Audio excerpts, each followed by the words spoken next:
even though breathing has been around for a long time, everybody knows that there's different styles of breathing, and holotropic breathing is pretty popular. And I always think, even though people know the benefits of many things, very few people go all the way with stuff.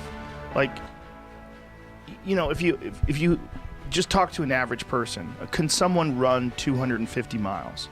Most people would say no, but I know people that have done it. So it is possible, but you have to find someone who go all the way and do it for a long time. So this Swami Rama guy, there has to be someone else like that out there. Yeah, and they're probably not on Facebook, right? No, they're probably in not an ashram somewhere. Absolutely. Yeah. So this was a guy who grew up in the Himalayas, who by the age of 4 was studying yoga. He was meditating, he was breathing. So he lived his entire life in that world learning these tricks. And he got so good at it that he was able, on command, to make his heart beat 300 times a minute. 300 times a minute. So stopped his heart. Then they snap out of it, documented. So is there someone out there who's willing to stay off? Do we have the capacity? Is there someone out there who's willing to stay off their phone, stay off Netflix, and focus on one thing for 30 years? I'm not sure. Maybe, hopefully, but who knows? That was what was so interesting listening to the book. I was like, God, I want to know what's possible, but I don't want to do it. Well, let other people do it, right? Yeah, I don't have that kind of time, man. But I believe there's something to it, because my own personal benefits that I've gotten from breathing exercises is one of the reasons why. That's what led me to your book. And especially in the sauna. Over the last year, I got a sauna in my house, and I've gotten really into 180 degrees for might not be anything else. When you get down, when I breathe, when I concentrate on these breathing exercises and concentrate on taking shallow breaths and you have to breathe, but you really don't. You just got to get over that panic moment, and then. Okay, yeah, I think he goes into. It's a good talk after that. Man. Let's cut it back. Especially in the sauna. It was so interesting listening to the book. I was like, God, I want to know what's possible, but I don't want to do it. let other people do it, right? Yeah, I don't have that kind of time, man. But I believe there's something to it, because my own personal benefits that I've gotten from breathing exercise. Okay, so this is going to be my reaction to these comments with James Nestor. This is the kind of research that I've been doing. I haven't been doing 30 years of it, but I've been doing almost 10 years of it now. Can't find me on Facebook, can't find me anywhere.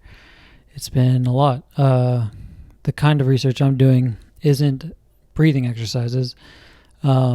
It's human engineering. So if you think about these exercises as a way to re-engineer how you breathe, or how your face is structured. Apparently, if you listen to the rest of this podcast, I just want to react to like this bit right here, because this is directly reflective of everything I've been working for the past 9 years. And just like James was saying, like people laughed at him, kind of like, "What are you doing? You're writing a book about breathing," and I'm getting super in depth about training and fitness and exercise. So these exercises, these movements, these practices that change the human body in a predictable way are ways that we can engineer human development. And what we haven't done in the fitness industry, what we failed to do, is research these things that James Nestor, go buy his book, has done. Like these kind of exercises is what fitness and exercise should have been the entire time. Breathing exercises, running exercises, all these different kind of stuff. Instead, it's just been overselling personal training. You need to sweat more. And there's actually a really interesting conversation they have in here later on where James talks like he knows how to do a certain thing, and Joe Rogan says, "Oh, so it sounds like you know how to do it." And he says, "No, no, no, no, no. I just know a few things about it." I think it would be relevant to Joe if it was like jujitsu. If someone knew how to wrestle, and it's like, "Oh, so you know judo, you know jujitsu because you can wrestle." And I think that's what he's saying. Is like, no, no, no. Just because I know a few takedowns and movements doesn't mean I know how to do an entire style. And you can just think about different kinds of exercises, different kind of styles.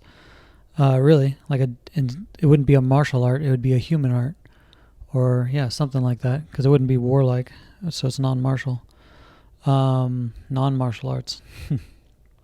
But yeah, I just wanted to react to that. Put that in the airwaves. This stuff that Mr. Rogan is talking about and Mr. Nestor is talking about. It's what I've been working on. It's what I'm trying to make. Follow me on Instagram at _hunting_strength. You know what to do with the rest. Like, subscribe, blah, blah, blah, blah, blah. Thank you. Bye.